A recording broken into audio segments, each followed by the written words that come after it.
Olá, sejam bem-vindos a mais uma conversa aprofundada.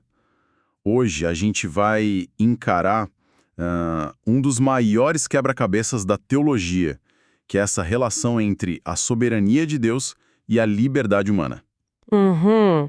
A pergunta que não quer calar é: se Deus está no controle de tudo e, de alguma forma, predetermina o que vai acontecer, como é que a gente pode ser, de fato, livre? E mais, E mais, como podemos ser responsabilizados por nossas escolhas? é uma tensão que está bem no centro da fé cristã.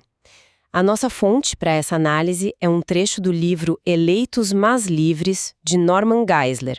E ele propõe que a gente não encare isso como uma contradição, sabe? Certo. Mas sim como verdades gêmeas. Ele usa uma imagem muito boa para começar. Imagine a porta do céu. Do lado de fora tem uma placa enorme que diz: pode entrar quem quiser. Essa imagem é ótima. É. Mas depois que a pessoa entra e olha para trás, do lado de dentro da porta, ela lê outra placa: eu escolhi você. Uau! Quer dizer que as duas coisas são verdade ao mesmo tempo. E o nosso objetivo aqui, então, seguindo a fonte, é investigar como a Bíblia consegue sustentar essas duas ideias, simultaneamente. Exatamente. Não é resolver um problema, mas explorar um mistério, né? Parecido com outros da fé, como a Trindade ou, sei lá, Cristo ser 100% Deus e 100% homem. Exatamente. A fonte argumenta que as escrituras simplesmente apresentam os dois lados como fatos, sem se preocupar em resolver a nossa dor de cabeça filosófica. Entendi. É um convite para a gente tentar pensar em duas dimensões ao mesmo tempo, a divina e a humana. Ok, vamos mergulhar nisso. O autor começa jogando o exemplo mais pesado possível na mesa, a crucificação de Cristo. Sim, o mais forte. Lá em Atos, capítulo 2, Pedro está pregando e diz que Jesus foi entregue por propósito determinado e pré-conhecimento de Deus. A frase é forte, Propósito determinado. é muito forte. Não tem como interpretar de outra forma, né? Parece que não sobra espaço nenhum para a liberdade aí. Parece mesmo. Mas é aí que a outra verdade gêmea entra em cena com tudo. A fonte nos leva para o Evangelho de João, capítulo 10, onde o próprio Jesus fala: Ah, sim. eu dou a minha vida, ninguém a tira de mim, mas eu a dou por minha espontânea vontade. Por espontânea vontade. E aqui a gente tem o nó da questão. O mesmíssimo evento, a crucificação, é descrito de duas formas. É um ato pré-determinado pelo Pai e, ao mesmo tempo, uma escolha totalmente livre do Filho. Certo. Segundo o autor, este é o padrão, o modelo que vai se repetir para a gente entender todo o resto. Então, o que Deus determina não anula a liberdade da pessoa que age. Mas isso ainda é difícil de engolir. É como dizer que o roteirista determinou a fala do ator, mas o ator a escolheu livremente. Parece um truque. É um paradoxo, sem dúvida. E o texto reforça esse ponto com vários outros exemplos. Pense nos executores de Cristo, mencionados ali mesmo em Atos 2. Certo. O versículo diz que o plano era de Deus, mas logo em seguida fala que foram homens perversos que o mataram. A soberania de Deus não serviu de desculpa para eles, sabe? A culpa caiu toda nas costas deles. Exato. A responsabilidade continuou sendo deles. E a fonte cita também a traição de Judas, que é um caso clássico. Sim, o de Judas é. Em Lucas 22, Jesus diz: o filho do homem vai morrer, como foi determinado, mas ai daquele que o trair. É de explodir a cabeça. A traição era necessária, estava no plano. Mas mesmo assim, Judas foi considerado 100% responsável. Exato. Exato. A determinação de Deus não significa que Judas foi um robô, forçado a fazer aquilo. Significa que Deus, em sua soberania, incorporou a escolha livre e terrível de Judas em seu plano redentor. E isso vai ainda mais longe. A fonte nos leva para a história de José lá em Gênesis. Ah, a história de José. Depois de toda a desgraça que ele passou, ele olha para os irmãos que o venderam como escravo e diz uma frase que resume tudo. Vocês planejaram o mal contra mim, mas Deus o tornou em bem. Nossa, essa frase é impressionante. É o mesmo ato visto por duas óticas completamente diferentes. Totalmente. A dos irmãos era livre e puramente maldosa. A de Deus era soberana e tinha um propósito bom. Pensar que a pior traição da história e um ato de crueldade familiar estavam ao mesmo tempo cumprindo um propósito divino, isso mexe com a nossa ideia de justiça, né? Mexe profundamente. E o que é fascinante é que essa mesma tensão se aplica diretamente à questão da salvação, que é o foco principal do livro. Sim. A fonte analisa a passagem de João 6,37, que diz: "Todo aquele que o Pai me der virá a mim." Pura soberania divina. Mas a frase não termina aí, ela continua: "E quem vier a mim, eu jamais rejeitarei." Isso. Isso parece apontar para uma escolha humana. As duas metades da frase se equilibram perfeitamente, como as duas placas na porta do céu. E essa gangorra aparece o tempo todo no livro de Atos. O autor mostra que em um capítulo a gente lê que creram todos os que haviam sido designados para a vida eterna. Certo. No capítulo seguinte, o texto diz que Paulo e Barnabé falaram de tal modo que veio a crer grande multidão. Ou seja, a pregação, a persuasão humana, foi o meio que Deus usou.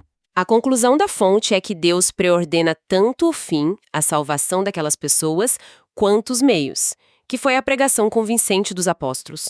Uma coisa não anula a outra. Entendi. O autor usa uma ilustração muito prática que aconteceu com o próprio apóstolo Paulo em Atos 27. Ele está no navio prestes a naufragar, e Deus revela a ele que ninguém vai morrer. Ok. Aí o Paulo anuncia para todo mundo: nenhum de vocês perderá a vida. Isso é predeterminação pura. Ok, promessa divina, destino selado, todos serão salvos. Exato. Mas um pouco depois, alguns marinheiros tentam fugir num bote salva-vidas. E Paulo vira e diz: se estes homens não ficarem no navio, vocês não poderão salvar-se. Ou seja, a promessa soberana de Deus de que todos se salvariam só se cumpriria através das escolhas livres e responsáveis das pessoas, de ficarem no navio. Entendi os exemplos, mas minha cabeça ainda dá um nó. É que, para mim, determinado e livre soam como opostos diretos, sabe? Como água e óleo. Como é que o autor resolve essa contradição aparente sem quebrar as regras da lógica? Essa é a pergunta de $1 milhão e a fonte mergulha nela. O argumento central é que não há uma contradição lógica porque os termos, embora pareçam opostos, não estão sendo usados na mesma relação. Como assim? Vamos pegar o caso de Judas de novo. O autor propõe um raciocínio. Se Deus tem um conhecimento perfeito e infalível do futuro, então os atos futuros estão de fato determinados. Mas, do ponto de vista do conhecimento dele, Ok. se Deus sabia desde toda a eternidade que Judas o trairia, então era inevitável que isso acontecesse. Se houvesse a menor chance de não acontecer, o conhecimento de Deus não seria perfeito. Certo, do ponto de vista do conhecimento de Deus, o futuro já está fixado. Mas se está fixado, onde entra a liberdade de Judas? Ele poderia ter escolhido não trair Jesus. Aqui está o pulo do gato segundo a fonte. A palavra determinado não é sinônimo de coagido ou forçado. Ah, entendi. O que seria uma contradição lógica e que a Bíblia nunca diz é algo como Judas foi forçado a trair Cristo livremente. Isso sim seria um absurdo. Claro, mas o que a Bíblia afirma é que Deus sabia com certeza absoluta o que Judas livremente escolheria fazer. A liberdade de Judas não foi violada pela presciência de Deus. Ela foi prevista e incorporada ao plano. Certo, a distinção entre determinado e coagido é a chave. Acho que preciso de uma imagem para visualizar isso. E o autor oferece uma que ajuda muito. Pense num jogo de futebol importante que você não pôde assistir ao vivo e gravou para ver mais tarde. Ok. Quando você dá o play na gravação, o resultado de cada lance está absolutamente determinado. O atacante vai chutar naquela direção, o goleiro vai pular para aquele canto e nada que você faça ou grite na frente da TV vai mudar isso. Claro, o jogo já aconteceu. Exato. Para você, assistindo a gravação, tudo está fixo. Mas, durante o jogo real, cada passe, cada drible, cada chute foi uma escolha livre e imprevisível dos jogadores naquele momento. Eles não estavam seguindo um roteiro. Não estavam. Agora, a analogia é: para um Deus que é eterno e está fora do tempo, toda a história humana é como esse jogo já gravado. Ele conhece o resultado final e todos os lances. Mas para nós, que somos os jogadores dentro do campo do tempo, cada escolha é real, livre e tem consequências no momento em que a fazemos. Espere um pouco, essa analogia do jogo gravado me incomoda, porque na gravação eu sou um observador passivo de algo que já aconteceu. Uhum. Mas Deus não é um observador passivo. A fonte diz que ele é o autor soberano. Ele não está assistindo a uma gravação, ele escreveu o roteiro.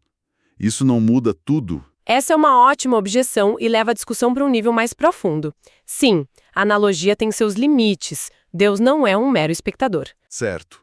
Mas o calvinismo moderado, que é a posição do autor, diria que o gênio do roteirista divino é precisamente este. Ele escreveu um roteiro cujo enredo se desenvolve através das escolhas genuinamente livres de seus personagens. Então a nossa liberdade é parte do roteiro. Ele determinou que nós seríamos criaturas livres. A nossa liberdade não é um bug no sistema dele, é uma feature principal. Por isso não há uma contradição lógica. As afirmações "a morte de Jesus foi determinada por Deus e Jesus escolheu livremente morrer" não se anulam porque se referem a relações diferentes. Entende? Entendo. Uma é sobre o conhecimento e o decreto de um Deus eterno. A outra é sobre a ação de um agente livre dentro da história. Ok, eu consigo aceitar a ideia de que não é uma contradição lógica no sentido estrito, mas ainda parece um truque de palavras. Como é que as pessoas na prática tentam conciliar isso? Imagino que existam diferentes campos de pensamento, certo? Com certeza. E a fonte delineia as 3 principais tentativas teológicas de montar esse quebra-cabeça. A primeira é o que o autor chama de calvinismo extremado. Certo. Nessa visão, a soberania é tão absoluta que a predeterminação de Deus acontece a despeito de sua presciência. Ou seja, Deus não escolhe salvar alguém porque viu que essa pessoa iria crer. Ele simplesmente escolhe incondicionalmente e então concede a essa pessoa uma graça irresistível que a faz crer. A lógica é que o ser humano está espiritualmente morto e não pode escolher a vida, então Deus precisa primeiro ressuscitá-lo para que ele possa crer. Nossa, isso é forte. A ideia de graça irresistível soa um pouco violenta quase. Tira a agência da pessoa, não? Quais são os problemas que a fonte aponta aí? São principalmente 3. Primeiro, como você disse, parece negar uma liberdade genuína, o poder de escolher o contrário. Se a graça é literalmente impossível de resistir, não há escolha de fato. Não há escolha. Segundo, o conceito de amor forçado é uma contradição. O amor, por natureza, busca persuadir, não coagir. E terceiro, essa visão parece limitar o amor de Deus, que a Bíblia descreve como universal. Pense em João 3,16. Deus amou o mundo. Se Deus ama a todos, por que ele daria essa graça irresistível apenas para alguns? Entendi. E qual seria a visão oposta a essa? Seria o arminianismo. Aqui, a lógica é invertida. A predeterminação de Deus é baseada em sua presciência. Deus, em sua onisciência, olha através do corredor do tempo, vê de antemão quem vai, por sua livre e espontânea vontade, escolher crer nele, e então, com base nesse conhecimento prévio, ele elege essas pessoas para a salvação. A iniciativa humana vem primeiro. Isso, e a eleição de Deus é uma resposta a ela. Isso parece mais palatável, mais justo, talvez. Mas aí a soberania de Deus fica meio enfraquecida. Parece que Deus está reagindo a nós em vez de agindo soberanamente. Exatamente essa é uma das críticas que a fonte levanta. Essa visão pode fazer a salvação parecer, em última análise, dependente da decisão humana e não da graça de Deus, o que parece contradizer passagens como Efésios 2, né? Sim, salvos pela graça, exato, para que ninguém se glorie. E para a teologia clássica, há um problema filosófico. A ideia de que o conhecimento de um Deus eterno e independente depende das escolhas futuras de suas criaturas. Isso cria uma espécie de sequência no pensamento de um ser que está fora do tempo, o que é conceitualmente complicado. Certo, então temos uma visão que parece sacrificar a liberdade em nome da soberania e outra que parece diminuir a soberania em nome da liberdade. Qual é a terceira via a que o autor defende? É o que ele chama de calvinismo moderado. Essa visão busca ser a síntese, mantendo as duas verdades juntas. Ela propõe que a predeterminação de Deus acontece de acordo com sua presciência, se baseando em 1 Pedro 1.2, de acordo com. A palavra-chave aqui é de acordo com, que é diferente de a despeito de, do calvinismo extremado, e de baseada em, do arminianismo. Então a chave é tirar a ideia de antes e depois da cabeça de Deus. Para um ser eterno, não existe uma sequência de primeiro eu olho, depois eu decido. Conhecer e querer são a mesma coisa acontecendo ao mesmo tempo. É isso. É exatamente isso. Para um Deus que é eterno, simples e indivisível, seus atributos não funcionam em fila. Seu conhecimento, a presciência e sua vontade, a predeterminação, são um ato único, simultâneo e perfeitamente coordenado. Em um único ato eterno, ele determina conscientemente e conhece determinadamente tudo o que acontece, incluindo os atos livres de suas criaturas. Ele determinou que suas criaturas fizessem escolhas livremente. Então, nessa visão, Deus é totalmente soberano porque ele determina tudo o que acontece, e o ser humano é totalmente livre porque parte do que Deus determina é que as escolhas sejam genuinamente livres. Exato. É a síntese que dá nome ao livro. Eleitos mais livres. Precisamente. É a tentativa de manter as verdades gêmeas da porta do céu juntas em um único ato coerente de um Deus soberano, sem ter que sacrificar nem a sua soberania, nem a nossa responsabilidade. É abraçar o mistério em vez de tentar desfazê-lo. Ok, vamos amarrar as pontas. A gente partiu de um paradoxo que parece insolúvel: a soberania de Deus versus a liberdade humana. A fonte, o livro de Norman Geisler, nos mostrou através de vários exemplos bíblicos que as escrituras não veem isso como uma contradição. Não mesmo, mas como duas verdades que dançam juntas. E vimos que a chave para desfazer a aparente contradição lógica é entender que o mesmo ato pode ser visto como determinado da perspectiva do conhecimento eterno de Deus e, ao mesmo tempo, como genuinamente livre da perspectiva do agente humano que o realiza, dentro do tempo. E, por fim, exploramos as 3 grandes tentativas de explicar essa relação: o calvinismo extremado, que pende para a soberania, o arminianismo, que pende para a liberdade, e o calvinismo moderado, a proposta do autor, que tenta harmonizar as duas em um único ato coordenado de um Deus eterno. Exato. E isso nos deixa com uma reflexão final. Se o poder soberano de Deus funciona não por coerção, mas por meio de uma sabedoria que entrelaça perfeitamente seus propósitos com as escolhas livres que ele mesmo nos concedeu, o que isso revela sobre a natureza do poder, do amor e da própria liberdade? Talvez o maior exercício de soberania não seja anular a vontade, mas guiar a história através dela.